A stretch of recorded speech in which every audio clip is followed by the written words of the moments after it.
Praise the Lord. Hallelujah. Good morning.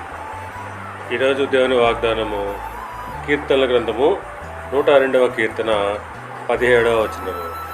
ఆయన దిక్కులేని దరిద్రుల ప్రార్థన నిరాకరింపక వారి ప్రార్థన వైపు తిరిగి ఉన్నాడు. ఆమె క్రీస్తునందు ప్రియులరా, దేవుడు దిక్కులేని దరిద్రుల ప్రార్థనను ఎన్నటికీ నిరాకరింపడు. ఆయన వారి ప్రార్థన వైపు తిరిగి ఉంటున్నాడు.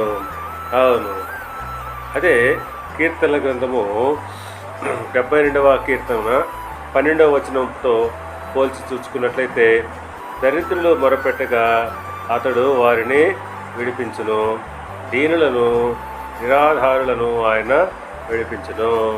అవును, దిక్కులేని దరిద్రులు మొరపెట్టినప్పుడు ఆయన వారి దీనస్థితి నుంచే విడిపిస్తాడు.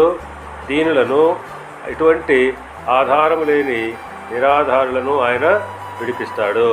కనుక ప్రియులారా, మనము ఏ ఆధారము, ఏ యొక్క బలము, శక్తి మనకు లేకపోయినప్పటికీ దేవుడు మనకు తప్పకుండా తోడుగా ఉంటాడు.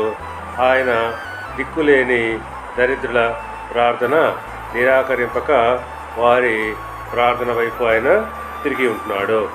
దేవుడు మిమ్మల్ని దీవించి ఆశీర్వదించి వర్ధిల్ల చేయునుగాక. ఆమేన్.